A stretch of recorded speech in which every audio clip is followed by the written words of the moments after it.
بسم اللہ الرحمن الرحیم۔ آج یوسف علیہ السلام کی اسٹوری کی قسط نمبر 28 سے ہم 2 اہم پوائنٹس سیکھیں گے۔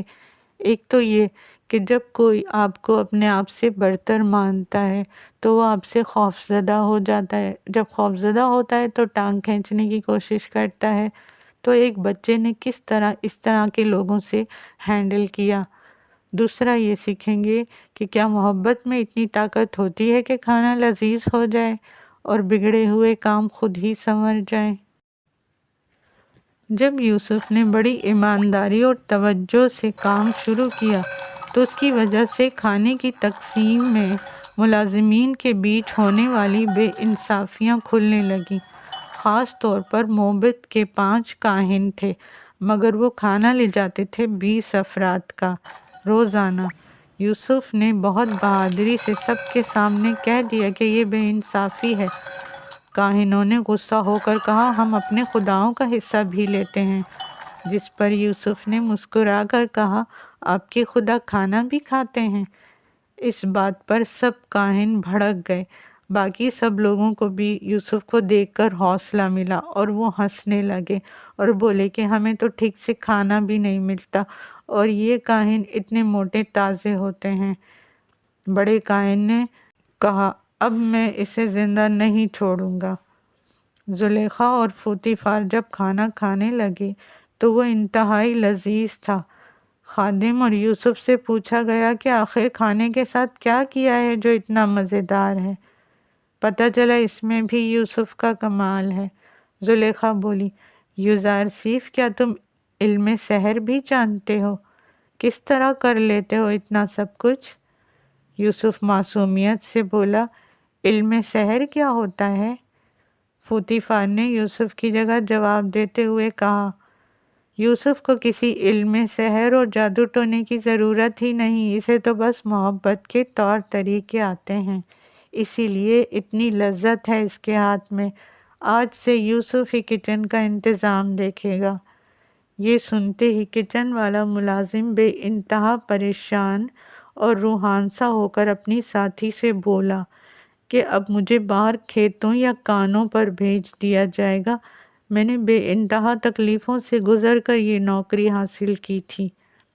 پھر وہ بہت جیلس بھی ہوا اور یوسف کو باتیں سناتا رہا کہ اب تو یہ ہے خانسامہ اور سب کچھ، ہر چیز یہی دیکھے گا وغیرہ۔ یوسف کیونکہ بہت حساس اور سمجھدار تھا، اس لیے فوراً اس کا جلا ہوا لہجہ محسوس کر کے پاس گیا اور بہت پیار سے بولا کہ کیا بات ہے، کیا مجھ سے کوئی غلطی ہو گئی ہے؟ پھر معافی بھی خود ہی مانگ لی اور کہا کہ میں کچھ نہ کچھ کروں گا آپ کے مسئلے کو حل کرنے کے لیے۔ ادھر بڑا کاہن بھی یوسف کی وجہ سے پریشان ہو کر زلیخا کو موبد میں بلا کر یوسف کے خلاف خوب بولتا ہے۔ پھر وہ پوطیفار، زلیخا اور ان کے پیشکار حنیفر کے سامنے دوبارہ آتا ہے اور یوسف کو لے کے خوب بحث کرتا ہے اور کہتا ہے کہ اب وہ قصر کے فیصلے بھی کرنے لگا ہے، اتنا حاوی ہو گیا ہے۔ حنیفر نے وضاحت کی کہ یوسف خود کچھ نہیں کرتا، میں نے اسے کھانا تقسیم کرنے کی ذمہ داری دی ہوئی ہے۔ پوطیفار نے بھی کہا کہ کیوں آپ 5 کی جگہ 20 افراد کا کھانا خداؤں کے نام پر لے کر خود کھا جاتے ہو اور اپنی توندیں بڑھاتے ہو اور باقی سب ملازمین کم کھانا کھاتے ہیں؟ کاہن غصے میں تلملاتا ہوا دھمکی دے کر گیا کہ میں کاہن اعظم کے پاس جا کر آپ کی شکایت کروں گا کہ ہماری توہین کی جا رہی ہے۔ ان تمام حالات کو دیکھتے ہوئے زلیخا نے کہا کہ اب میں یوسف کی ایسی تربیت کروں گی کہ وہ ہمارے خداؤں کو ماننے والا بن جائے گا۔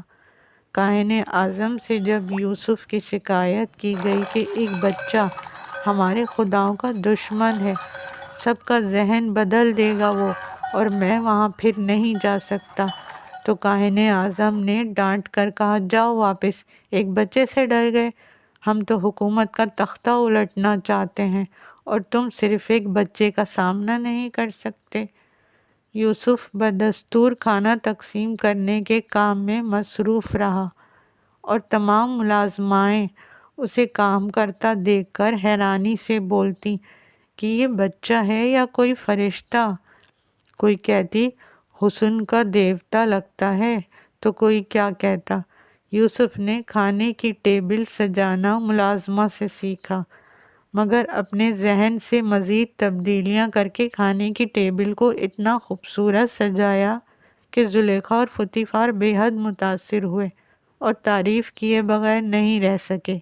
فطیفار بولا پیار سے یوسف کو دیکھتے ہوئے، کیا نوجوان یوزارسیف قصوں کی کتابیں پڑھ کر سنا سکتا ہے؟ یوسف بولا جی ہاں، پڑھ کر بھی سنا سکتا ہوں، اور کچھ قصے بابا سے بھی سیکھے ہیں، وہ بھی اچھے ہیں۔ فطیفار بولا آج رات سے تم میرے لیے قصہ خوانی کرو گے۔ یہ بات سنتے ہی یوسف پریشان ہو گیا اور مؤدبانہ انداز میں انکار کر دیا کہ وہ ایسا نہیں کر سکے گا۔ ایک سلجھا ہوا فرما بردار بچہ انکار کیسے کر سکتا ہے، یہ دیکھنے کے لیے لائک، سبسکرائب اور اپنے پیاروں سے شیئر کرنا نہ بھولیں۔